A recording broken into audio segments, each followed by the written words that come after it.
Movie start होती है जहाँ पर हमें ये दिखाया जाता है कि टी वायरस की वजह से एक लड़की इन्फेक्टेड हो गई है और वो लड़की वहाँ पर एक पर्सन को काट लेती है, जिससे वायरस वहाँ पर इतनी तेजी से फैल जाता है कि वो सब के सब ही ज़ॉम्बीज बन जाते हैं और अब पूरा टोक्यो सिटी उस वायरस की लपेट में आ चुका था। इसके बाद हमें कुछ गनमैन्स दिखाए जाते हैं जो वायरस से इन्फेक्टेड ज़ॉम्बीज को मार रहे होते हैं और साथ साथ वो अम्ब्रेला कॉर्पोरेशन कंपनी के ऑनर एल्बर्ट को भी इन्फॉर्म कर रहे होते हैं कि सिटी की सिचुएशन अब काफी बेटर हो गई है। अम्ब्रेला कॉर्पोरेशन मेडिसिन और ड्रग्स की वो कंपनी थी जिसने ये टी वायरस बनाया, लेकिन तभी कोई उन गनमैन्स को मार डालता है और जब एल्बर्ट को ये बात पता चलती है कि मेरे साथियों यानी गन्समैन को मारा जा रहा है, तब वो अपने एरिया को सील करवा देता है। अम्ब्रेला कॉर्पोरेशन की टोक्यो वाली ब्रांच भी दिखाई जाती है जो कि काफी बड़ी थी और उसमें जो लैब थी वो भी काफी बड़ी थी और जब एल्बर्ट को अपनी जान का खतरा होता है तो वो सिक्योरिटी को काफी स्ट्रिक्ट बना देता है, सारे गेट्स लॉक करवा दिए जाते हैं। लेकिन तभी वहाँ पर मूवी की मेन कैरेक्टर एलिस आती है और एलिस वहाँ पर अकेली नहीं होती बल्कि वो अपने डुप्लीकेट्स भी अपने साथ लाई थी। एलिस के डुप्लीकेट्स उनकी सिक्योरिटी को तोड़ देती हैं और सब सिक्योरिटी गार्ड्स को जान से मार डालती हैं और अब वो लोग एल्बर्ट को मारने के लिए उसकी तरफ बढ़ते हैं। लेकिन एल्बर्ट जो कि काफी स्मार्ट था, उसने पहले ही सारी प्लानिंग की होती है। असल में उसने उस लैब में एक सेल्फ डिस्ट्रक्ट बॉम्ब रखा हुआ था। सेल्फ डिस्ट्रक्ट एक ऐसा बॉम्ब था जो इमरजेंसी की सूरत में पूरे ही लैब को तबाह कर सकता था और जब एल्बर्ट को ये पता चलता है कि एलिस की डुप्लीकेट उसे मारने आ रही हैं, तब वो एक हेलीकॉप्टर में बैठकर वहाँ से चला जाता है। लेकिन जाते जाते वो उस बॉम्ब को एक्टिवेट कर देता है, जिसकी वजह से वहाँ पर काफी बड़ा ब्लास्ट होता है और एलिस की सारे डुप्लीकेट्स उस ब्लास्ट में मारी जाती हैं। लेकिन असली जो एलिस होती है वो स्मार्ट प्लानिंग करते हुए जहाज में भी पहुंच चुकी थी और जब एलिस एल्बर्ट को मारने लगती है तब एल्बर्ट उसके गले में एक इंजेक्शन इंजेक्ट कर देता है, जिसकी वजह से एलिस की सारी पावर्स खत्म हो जाती हैं और वो एक नॉर्मल इंसान बन जाती है। उन दोनों की फाइट की वजह से उनका प्लेन कंट्रोल से बाहर हो जाता है और वो प्लेन एक पहाड़ से टकरा जाता है और क्रैश हो जाता है। लेकिन उस क्रैश प्लेन से एलिस खुद को बचा कर वहाँ से चली जाती है। इसके बाद 6 महीने गुजर जाते हैं और एलिस एक लोकेशन पर आर्केडिया नामी जगह के लिए निकल जाती है और जब एलिस वहाँ पर पहुँचती है तो वो देखती है कि यहाँ पर तो बहुत ज्यादा प्लेन्स हैं, लेकिन इंसान का कोई नामो निशान नहीं है, यानी जितने भी लोग यहाँ पर मौजूद थे अब वो यहाँ पर नहीं बसते। इस बात को लेकर एलिस काफी परेशान होती है और ये भी पता करवाने की कोशिश करती है कि आखिर वो सब लोग गए कहाँ पर हैं। इन सब मोमेंट्स और एलिस अपनी एक्टिविटीज को एक कैमरा में भी कैप्चर कर रही होती है, जैसे वो आज कहाँ गई, उसने आज क्या किया, क्या एक्सप्लोर किया, और वो रिकॉर्डिंग में ये भी कह देती है कि मुझे तो ऐसा लग रहा है कि जैसे मैं अकेली ही सर्वाइवर रह गई हूँ। फिर एलिस को वहाँ पर एक हेलीकॉप्टर दिखता है। जब एलिस उस हेलीकॉप्टर को चेक कर रही होती है तब उसे याद आता है कि ये तो वही हेलीकॉप्टर है जिसमें उसने अपने साथियों और बच्चों को भेजा था। तब वो उस हेलीकॉप्टर को चेक करने लगती है, लेकिन उसे वहाँ पर कुछ नहीं मिलता। लेकिन किसी दूसरे प्लेन में उसे किसी की प्रेजेंस फील होती है और वो अपनी गन्स निकाल लेती है और उस प्लेन की तरफ आगे बढ़ती है। लेकिन उस प्लेन में से बैट यानी चमगादड़ निकलते हैं। लेकिन एलिस को अभी भी डाउट हो रहा था कि जरूर वहाँ पर कोई ना कोई है और वो और ज्यादा चेकिंग करने लगती है और उसे वहाँ पर एक लड़की मिलती है जो अजीबोगरीब हरकतें करते हुए एलिस पर अटैक कर देती है और जब एलिस उसे शूट करने लगती है तब वो देखती है कि ये लड़की कोई और नहीं बल्कि उसकी साथी एक फीमेल सोल्जर है और उसके ऊपर अम्ब्रेला कॉर्पोरेशन की एक स्पाइडर डिवाइस लगी हुई थी।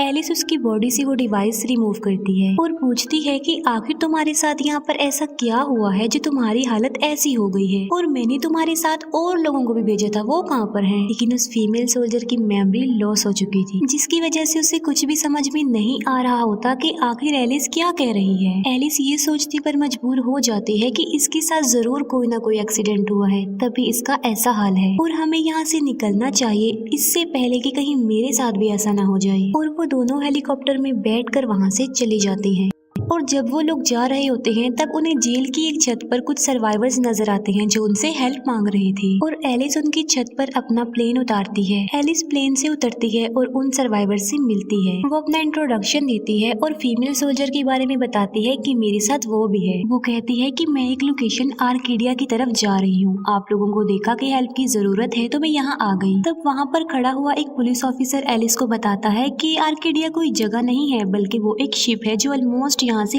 1 किलोमीटर की दूरी पर है। तब एलिस कहती है कि हमारे लिए वहाँ पहुँचना काफी डिफिकल्ट है क्योंकि नीचे काफी ज्यादा ज़ॉम्बीज हैं और उनके बीच से निकलना तो इम्पॉसिबल है। वो लोग एलिस को एक प्रिजनर से मिलवाते हैं। एलिस उस प्रिजनर से मिलती है और पूछती है कि इन लोगों ने तुम्हें प्रिजनर बनाकर क्यों रखा हुआ है, जिस पर वो प्रिजनर जवाब देता है कि मैं इसी जेल का सोल्जर था और मैंने कैदियों को आजाद करवाने की कोशिश की ताकि वो भी ज़ॉम्बीज के खिलाफ लड़ सके, लेकिन उनमें से कुछ कैदी ऐसे थे जिन्हें ये बात अच्छी नहीं लगी और उन्होंने मुझे यहाँ पर कैद कर दिया। लेकिन मैं यहाँ से निकलने का रास्ता भी जानता हूँ और अगर तुम मुझे यहाँ से आजाद कर दोगी तो मैं तुम लोगों को सेफली उस शिप तक पहुँचा सकता हूँ। इतनी ही देर में वहाँ पर एक सर्वाइवर आ जाता है और वो कहता है कि इसकी बातों को इग्नोर करो। एलिस जब वॉशरूम में जाती है तो उस वॉशरूम की सीलिंग तोड़कर एक ज़ॉम्बी वहाँ पर आ जाता है जो कि काफी खतरनाक नजर आ रहा था और वो ज़ॉम्बी उन लोगों पर अटैक कर देता है। लेकिन तभी एलिस अपनी गन निकालकर उसके सर पर शूट कर देती है जिसकी वजह से वो ज़ॉम्बी मर जाता है और उसके अंदर से बहुत सारे कॉइन्स निकलते हैं। ये देखकर वो सर्वाइवर एलिस को कहता है कि तुम तो काफी स्मार्ट हो। तब एलिस उसे अपने वेपन्स दिखाते हुए कहती है कि इन ज़ॉम्बीज को मारना मेरे लिए कोई नई बात नहीं है, मैं इनको मारती आ रही हूँ और ये मेरी आदत बन चुकी है। मैंने इतने ज़ॉम्बीज मारे हैं कि मैं अब ट्रेन हो चुकी हूँ। तभी हम वहाँ पर एक बड़े और काफी खतरनाक किस्म के मॉन्स्टर को देखते हैं। वो मॉन्स्टर जेल के दरवाजों को तोड़ने की कोशिश करता है ताकि वो ज़ॉम्बीज सर्वाइवर्स को मार डाले। लेकिन एलिस क्योंकि जानती थी कि उस प्रिजनर को यहाँ से बाहर निकलने का रास्ता पता है तो इसीलिए वो उसे आजाद कर देती है और उसे पूछती है कि अब हमें बताओ कि यहाँ से निकलने का रास्ता कहाँ से है। वो कहता है कि इस जेल की ग्राउंड फ्लोर पर एक काफी बड़ा टैंक खड़ा हुआ है जिसके अंदर तकरीबन 20 लोगों के बैठने की जगह है और हम लोग उसमें बैठकर शिप तक जा सकते हैं। जब वो लोग टैंक को निकालने जाते हैं तब वो देखते हैं कि टैंक के अंदर तो इंजन फिट ही नहीं है बल्कि वो इंजन टैंक के ऊपर ही पड़ा हुआ था। ये देखकर एक सर्वाइवर को इतना गुस्सा आता है कि वो उस प्रिजनर को शूट करके मार डालता है और बाद में वो एलिस के प्लेन में बैठकर वहाँ से निकल भी जाता है। मॉन्स्टर जो कि जेल का दरवाजा तोड़ चुका था और सारे ज़ॉम्बीज अंदर आने लगे थे। वो सब लोग अपनी जान बचाने के लिए उन ज़ॉम्बीज का मुकाबला करते हैं और उन पर फायरिंग करने लगते हैं, लेकिन उन गोलियों से ज़ॉम्बीज को कुछ भी नहीं होती। तभी एक सर्वाइवर कहता है कि हमें यहाँ से जान बचाने के लिए एक अंडरग्राउंड केव का सहारा लेना चाहिए जो कि इसी पुलिस स्टेशन में है और वो सब लोग डिसाइड करते हैं कि वो उसी अंडरग्राउंड केव्स के जरिए आर्केडिया तक पहुंचेंगे। सब सर्वाइवर्स तो उस केव के जरिए निकलने में कामयाब हो जाते हैं लेकिन एलिस वहाँ फंस जाती है और इतनी देर में वो मॉन्स्टर भी वहाँ पर आ जाता है जो कि एलिस पर अटैक कर देता है। एलिस उस मॉन्स्टर से बचने की काफी कोशिश करती है लेकिन उस मॉन्स्टर के पास एक काफी बड़ा हथियार था और यहाँ पर एलिस हारती हुई ही नजर आ रही थी। तब एलिस की हेल्प करने उसी की साथी फीमेल सोल्जर वहाँ पर आ जाती है और वो मॉन्स्टर उन लोगों की तरफ अटैक करने के लिए भागता है, लेकिन बिल्कुल ठीक वक्त पर एलिस उसके सर पर शूट करने में कामयाब हो जाती है जिससे वो मॉन्स्टर मर जाता है और उसके सर में से बहुत सारे कॉइन्स निकलते हैं और वो दोनों भी उस केव में चली जाती हैं। वो लोग केव से गुजरते हुए एक रास्ते पर पहुंचते हैं लेकिन एक सर्वाइवर को ज़ॉम्बीज पकड़ लेते हैं और उसे वहां से ले जाते हैं। एलिस अपने बाकी साथियों को लेकर एक बोट में बैठती है और वो लोग आर्केडिया की तरफ बढ़ते हैं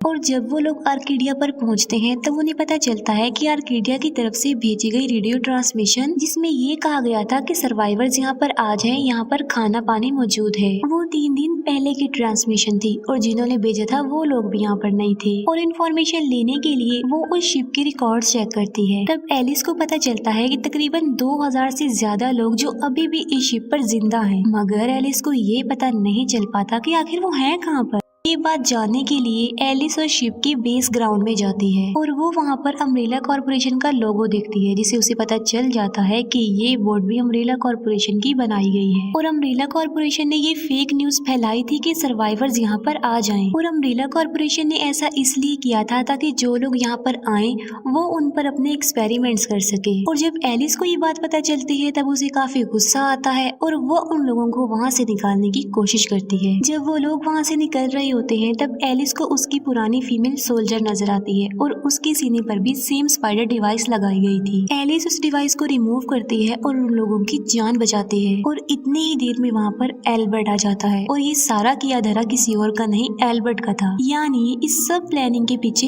एल्बर्ट का हाथ था। अब यहाँ पर सवाल ये उठता है कि एल्बर्ट का प्लेन तो क्रैश हो गया था तो वो जिंदा कैसे बचा। असल में एल्बर्ट के अंदर भी वो टी वायरस है जो एलिस के अंदर है, जिसकी वजह से वो मरा नहीं था बल्कि वो इस शिप में आ गया और यहाँ पर एलिस और एल्बर्ट के बीच काफी बड़ी फाइट होती है। वो दोनों एक दूसरे से लड़ते हैं और एक दूसरे पर काफी भारी पड़ जाते हैं, लेकिन एलिस एल्बर्ट का सर फोड़ने में कामयाब हो जाती है, जिससे एल्बर्ट की मौत हो जाती है। इतनी ही देर में वहाँ पर एक आदमी आ जाता है और एलिस को पता था कि ये एल्बर्ट के साथ मिला हुआ है और वो उसे वहीं पर बंद करके वहाँ से चली जाती है। एल्बर्ट जो कि ज़ॉम्बी बन के उस आदमी को खा लेता है और खुद को रिजनरेट कर लेता है और एक प्लेन लेकर वहाँ से भागने की कोशिश करता है। यहाँ पर भी उसने सेल्फ डिस्ट्रक्ट बॉम्ब लगाया हुआ था जिससे वो ब्लास्ट करने वाला था, लेकिन इस बार ये बात एलिस को पता चल जाती है। लेकिन एलिस यहाँ पर समझदारी का मुजाहिरा ये करती है कि वो उस सेल्फ डिस्ट्रक्ट बॉम्ब को एल्बर्ट के हेलीकॉप्टर के साथ लगा देती है और एल्बर्ट जब उस बॉम्ब का बटन प्रेस करता है तब उसका हेलीकॉप्टर तबाह हो जाता है। लेकिन एल्बर्ट इस ब्लास्ट से भी बचने में कामयाब हो जाता है, यानी